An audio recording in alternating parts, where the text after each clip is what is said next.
Hi friends, welcome back to my channel. Video ಪೂರ್ತಿಯಾಗಿ ನೋಡಿ. ನಿಮಗೇನಾದರೂ ಈ ವಿಡಿಯೋ ಇಷ್ಟ ಆಯಿತು ಅಂದರೆ ಲೈಕ್ ಮಾಡಿ. ಮತ್ತು ಯಾರೆಲ್ಲ ನನ್ನ ಚಾನಲ್ನ ಸಬ್ಸ್ಕ್ರೈಬ್ ಮಾಡ್ಕೊಂಡಿಲ್ಲ, ಪಕ್ಕದಲ್ಲಿ ಕಾಣೋ ರೆಡ್ ಕಲರ್ ಸಬ್ಸ್ಕ್ರೈಬ್ ಬಟನ್ನ ಪ್ರೆಸ್ ಮಾಡಿ. ಮತ್ತು ಅದ್ರ ಪಕ್ಕದಲ್ಲಿ ಬೆಲ್ ಐಕಾನ್ ಇದೆ, ಅದನ್ನು ಕೂಡ ಪ್ರೆಸ್ ಮಾಡಿ ಅಂತ ಕೇಳ್ತಾ ವಿಡಿಯೋ ಸ್ಟಾರ್ಟ್ ಮಾಡೋಣ. ನಾನಿವಾಗ ಮಾಡ್ತಾ ಇರೋದು ತುಂಬ ಆರೋಗ್ಯಕರವಾಗಿರುವಂಥ ಕ್ಯಾರೆಟ್ ಹಲ್ವಾ ಮಾಡ್ತಾಯಿದ್ದೀನಿ. ಕ್ಯಾರೆಟ್ ಹಲ್ವಾ ಅಂದರೆ ಯಾರಿಗೆ ತಾನೇ ಇಷ್ಟ ಆಗಲ್ಲ. ಇದೊಂದು ತುಂಬಾ ಚೆನ್ನಾಗಿರುತ್ತೆ ಅಂತ ಹೇಳ್ತಾ ವಿಡಿಯೋ ಸ್ಟಾರ್ಟ್ ಮಾಡೋಣ. ಇದಕ್ಕೆ ಮೊದಲಿಗೆ ಬೇಕಾಗಿರೋದು, ನಾನು 1/4 kg ಕ್ಯಾರೆಟ್ನ ಚಿಕ್ಕದಾಗಿ ತುರಿದಿಟ್ಕೊಂಡಿದ್ದೀನಿ. ಮತ್ತು ಅದಕ್ಕೆ ಒಂದು 100 ml ಹಾಲನ್ನ ತೊಗೊಂಡಿದ್ದೀನಿ. ಒಂದು 4ರಿಂದ 5 ಟೇಬಲ್ ಸ್ಪೂನಷ್ಟು ಸಕ್ಕರೆ ಮತ್ತು 2 ಸ್ಪೂನ್ ತುಪ್ಪ, ಒಂದು 1/4 ಟೀ ಸ್ಪೂನಷ್ಟು ಏಲಕ್ಕಿ ಪೌಡರ್, ದ್ರಾಕ್ಷಿ ಮತ್ತು ಗೋಡಂಬಿ ಮತ್ತು ನಾನು ಬಾದಾಮಿನ ಚಿಕ್ಕದಾಗಿ ಪೀಸ್ ಮಾಡಿ ಇಟ್ಕೊಂಡಿದ್ದೀನಿ. ನಿಮಗೆ ಇನ್ನೂ ಆ್ಯಡ್ ಮಾಡಬೇಕು ಅಂತ ಹೇಳಿದ್ರೆ ಪಿಸ್ತಾ ಕೂಡ ಹಾಕೋಬೋದು, ಇಲ್ಲ ಡ್ರೈ ಫ್ರೂಟ್ಸ್ ಬೇಕಾದರೆ ನೀವು ದ್ರಾಕ್ಷಿ ಗೋಡಂಬಿ ಸ್ಕಿಪ್ ಮಾಡ್ಬೋದು, ಇಲ್ಲ ಹಾಕಿದ್ರೂ ಕೂಡ ತುಂಬಾ ಚೆನ್ನಾಗಿರುತ್ತೆ. ಮೊದಲಿಗೆ ನಾನು ಒಂದು ಪ್ಯಾನ್ ಇಟ್ಕೊಂಡಿದ್ದೀನಿ. ಅದಕ್ಕೆ 2 ಟೇಬಲ್ ಸ್ಪೂನಷ್ಟು ನಾನು ತುಪ್ಪನ ಹಾಕ್ಕೊಂಡಿದ್ದೀನಿ. ಮತ್ತು ನಾನು ತುರಿದಿಟ್ಕೊಂಡಿರೋವಂಥ ಕ್ಯಾರೆಟ್ನ ಹಾಕ್ಕೊಳ್ತಾ ಇದ್ದೀನಿ. ಇದು ಲೋ ಟು ಮೀಡಿಯಮ್ ಫ್ಲೇಮಲ್ಲೇ ನಾವು ಇಟ್ಕೊಂಡಿರಬೇಕು. ತುಂಬ ಹೈ ಮಾಡಬೇಡಿ. ಹೈ ಮಾಡಿದ್ರೆ ಫುಲ್ ಸೀದೋಗ್ಬಿಡುತ್ತೆ, ಕಲರ್ ಫುಲ್ಲು ಚೇಂಜ್ ಆಗಿಬಿಡುತ್ತೆ ಒಂದೇ ಸರಿ. ಸೊ ಲೋ ಟು ಮೀಡಿಯಮ್ ಫ್ಲೇಮಲ್ಲೇ ನಾವು ಇಟ್ಕೊಂಡು ಇದನ್ನು ಹುರ್ಕೋಬೇಕು. ಕ್ಯಾರೆಟ್ ಬಂದು ಹಸಿ ಸ್ಮೆಲ್ ಹೋಗ್ಬೇಕದು. ಹಸಿ ಸ್ಮೆಲ್ ಹೋಗೋವರೆಗೂ ಆ ತುಪ್ಪದಲ್ಲಿ ಉರಿತಾನೆ ಇರಬೇಕು. ನಮಗೆ ಗೊತ್ತಾಗೋಗುತ್ತೆ, ಆ ಸ್ಮೆಲ್ ಕೂಡ ಬರ್ತಿರುತ್ತೆ. ಮತ್ತು ಆ ಕಲರ್ ಕೂಡ ಸ್ವಲ್ಪನೇ ಚೇಂಜ್ ಆಗ್ತಾ ಬರುತ್ತೆ. ಸೊ ಅಲ್ಲಿವರೆಗೂ ನಾವು ಇದನ್ನು ಹುರ್ಕೋತಾ ಇರಬೇಕು. ಒಂದು 5 to 6 ಮಿನಿಟ್ಸ್ ಬೇಕಾಗುತ್ತೆ ಇದು ಹುರ್ಕೊಳ್ಳಿಕ್ಕೆ. ಕ್ಯಾರೆಟ್ ಬಂದು ಆರೋಗ್ಯಕ್ಕೆ ತುಂಬಾ ಒಳ್ಳೆಯದು. ಕ್ಯಾರೆಟ್ ಹಾಗೆ ಹಸಿದು ತಿಂದರೂ ಕೂಡ ಒಳ್ಳೆಯದು. ಮತ್ತು ಈ ರೀತಿ ಹಲ್ವಾ ಕೂಡ ತಿಂದ್ರೂ ಒಳ್ಳೆಯದೇ. ಯಾಕೆಂದರೆ ಇದಕ್ಕೆ ತುಪ್ಪ ಮತ್ತು ಕ್ಯಾರೆಟ್, ಹಾಲು, ಡ್ರೈ ಫ್ರೂಟ್ಸ್ ಇದೆಲ್ಲ ಹಾಕಿರೋದ್ರಿಂದ ಶುಗರ್ ಬಿಟ್ಟು ಇನ್ನೆಲ್ಲದು ತುಂಬಾ ದೇಹಕ್ಕೆ ಒಳ್ಳೆಯದು ಅಂತ ಹೇಳ್ತೀನಿ. ಇದರಲ್ಲಿ ವೈಟಮಿನ್ ಎ ಮತ್ತು ಸಿ, ಕೆ ಮತ್ತು ಫೈಬರ್ ಕಂಟೆಂಟ್ ಇರುತ್ತೆ. ನಮ್ಮ ಮೂಳೆ ಕೂಡ ಗಟ್ಟಿಯಾಗತ್ತೆ ಹಾಲು ಹಾಕಿರೋದ್ರಿಂದ. ತುಂಬಾ ಚೆನ್ನಾಗಿರುತ್ತೆ ಅಂತ ಹೇಳ್ತೀನಿ. ನೋಡಿ, ಇವಾಗ ಆದಷ್ಟು ಅದು ಸ್ವಲ್ಪ ಕಲರ್ ಚೇಂಜ್ ಆಗ್ತಿದೆ ಮತ್ತು ತಳ ಕೂಡ ಬಿಡ್ತಾ ಇದೆ. ಹಸಿ ಸ್ಮೆಲ್ಲೆಲ್ಲ ಆಲ್ಮೋಸ್ಟ್ ಹೋಗಿದೆ. ಈ ಟೈಮಲ್ಲಿ ನಾನು ತೊಗೊಂಡಿರೋವಂಥ ಇವಾಗ ಹಾಲನ್ನ ಹಾಕ್ಕೊಂಡಿದ್ದೀನಿ. ನಿಮಗೆ ಹಾಲು ಹಾಕಲಿಕ್ಕೆ ಕ್ವಾಂಟಿಟಿ ಗೊತ್ತಾಗಲಿಲ್ಲ ಅಂತ ಹೇಳಿದ್ರೆ ನೋಡಿ, ಈ ರೀತಿ ಸ್ವಲ್ಪ ಆ ಕ್ಯಾರೆಟ್ ಇದೆಯಲ್ಲ ಅದಕ್ಕಿಂತ ಒಂದು ಸ್ವಲ್ಪ ಜಾಸ್ತಿಯಷ್ಟು ನಾವು ಹಾಲು ಮುಳುಗೋಂಗಿರಬೇಕು. ಒಂದು ಕ್ಯಾರೆಟ್ ತುರಿದು ಹಾಕ್ಕೊಂಡಿರ್ತೀವಲ್ವ, ಸ್ವಲ್ಪ ಕ್ಯಾರೆಟ್ ಮುಳುಗೋ ಥರ ನಾವು ಇದನ್ನು ಹಾಕ್ಕೊಂಡ್ರೂ ಸಾಕು, ಚೆನ್ನಾಗಿರುತ್ತೆ. ಸೊ ಕ್ಯಾರೆಟು ಮತ್ತು ಹಾಲು ಬಂದು ಗಟ್ಟಿ ಆಗಬೇಕು. ಹಾಲು ಏನೂ ಅದು ಇರಬಾರ್ದು, ಫುಲ್ಲೆಲ್ಲ ಅದು ಅಬ್ಸರ್ವ್ ಮಾಡಿರುತ್ತೆ ಕ್ಯಾರೆಟ್ ತುರಿ.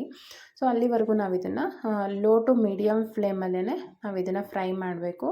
ಸ್ವಲ್ಪ ಹೊತ್ತು ಕ್ಯಾರೆಟ್ ಹಾಲಲ್ಲಿ ಬೇಯಬೇಕಿದು. ನೀವು ನೋಡ್ತಾ ಇರ್ಬೋದು ಇವಾಗ ಎಷ್ಟು ಸೈಡಲ್ಲೆಲ್ಲ ಹಾಲು ಅದು ಬಿಟ್ಕೊಂಡು ಬರ್ತಾ ಇದೆ ಅಂತ. ಇವಾಗ ಇದು ಫುಲ್ಲು ಕ್ಯಾರೆಟ್ ಎಲ್ಲ ಅಬ್ಸರ್ವ್ ಮಾಡುತ್ತೆ. ಅಲ್ಲಿವರೆಗೂ ನಾವು ಸ್ಟವ್ನ ಆಫ್ ಮಾಡಬಾರ್ದು. ಇದು ಕೂಡ ಒಂದು 5 to 6 ಮಿನಿಟ್ಸ್ ಬೇಕಾಗತ್ತೆ. ಇದು ಕೂಡ ಅಲ್ಲೆಲ್ಲ ಅಬ್ಸರ್ವ್ ಮಾಡಲಿಕ್ಕೆ. ನೀವು ನೋಡ್ತಾ ಇರ್ಬೋದು ಆಲ್ಮೋಸ್ಟು ಸ್ವಲ್ಪ ಅದು ಕಡಿಮೆ ಆಗ್ತಾ ಇದೆ.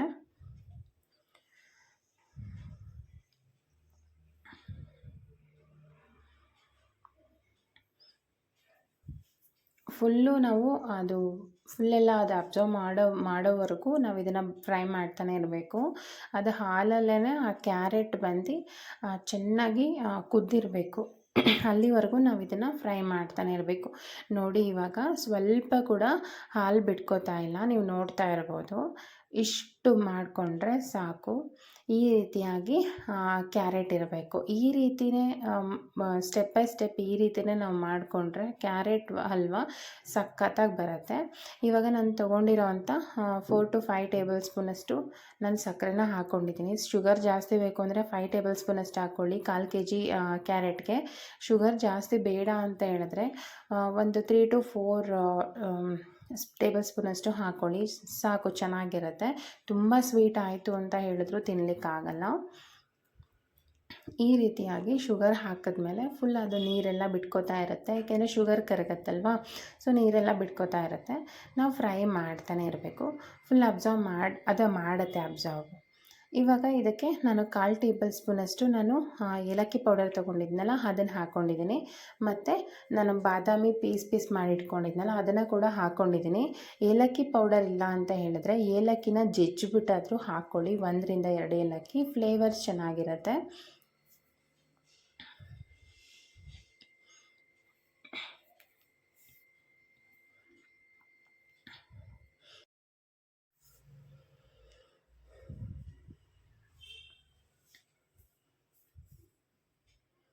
ಇವಾಗ ನಾನು ದ್ರಾಕ್ಷಿ ಮತ್ತು ಗೋಡಂಬಿನ ತುಪ್ಪದಲ್ಲಿ ಫ್ರೈ ಮಾಡಿ ಇಟ್ಕೊಂಡಿದ್ದೆ, ಅದನ್ನು ಕೂಡ ನಾನು ಇವಾಗ ಹಾಕ್ಕೊಂಡಿದ್ದೀನಿ.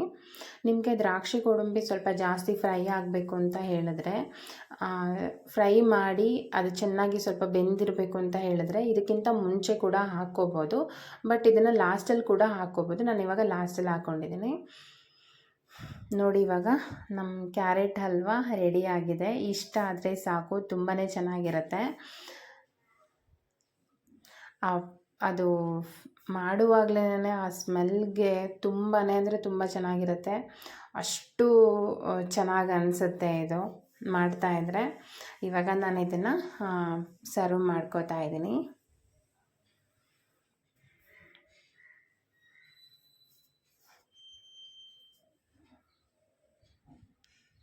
ಓಕೆ, ನೋಡಿದ್ರಲ್ಲ ಫ್ರೆಂಡ್ಸ್, ಕ್ಯಾರೆಟ್ ಹಲ್ವಾ ಹೇಗೆ ಮಾಡೋದು, ತುಂಬ ಸಿಂಪಲ್ಲಾಗಿ ಈಸಿಯಾಗಿ ಅಂತ.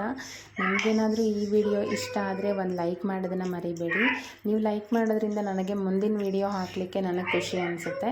ಸೊ ಯಾರೆಲ್ಲ ನನ್ನ ಚಾನಲ್ನ ಸಬ್ಸ್ಕ್ರೈಬ್ ಮಾಡ್ಕೊಂಡಿಲ್ಲ ಸಬ್ಸ್ಕ್ರೈಬ್ ಮಾಡ್ಕೊಳ್ಳಿ ಅಂತ ಹೇಳ್ತಾ ನಾನು ಈ ವಿಡಿಯೋನ ಇಲ್ಲಿಗೆ ಎಂಡ್ ಮಾಡ್ತಾಯಿದ್ದೀನಿ. ಸೊ ಪ್ಲೀಸ್ ನನ್ನ ಚಾನಲ್ನ ವಾಚ್ ಮಾಡಿ. ನಿಮಗೇನಾದರೂ ರೆಸಿಪಿ ಬಗ್ಗೆ ಏನಾದರೂ ಅನಿಸಿಕೆಗಳನ್ನು ನೀವು ಕಾಮೆಂಟ್ ಬಾಕ್ಸಲ್ಲಿ ಕಾಮೆಂಟ್ ಮಾಡಿ ತಿಳಿಸಿ ಅಂತ ಹೇಳ್ತಾ ನಾನು ಈ ವಿಡಿಯೋನ ಇಲ್ಲಿಗೆ ಎಂಡ್ ಮಾಡ್ತಾಯಿದ್ದೀನಿ. ಇಷ್ಟೊತ್ತು ವಿಡಿಯೋ ನೋಡಿದ್ದಕ್ಕೆ ತುಂಬ ಧನ್ಯವಾದಗಳು. Thank you for watching. Bye.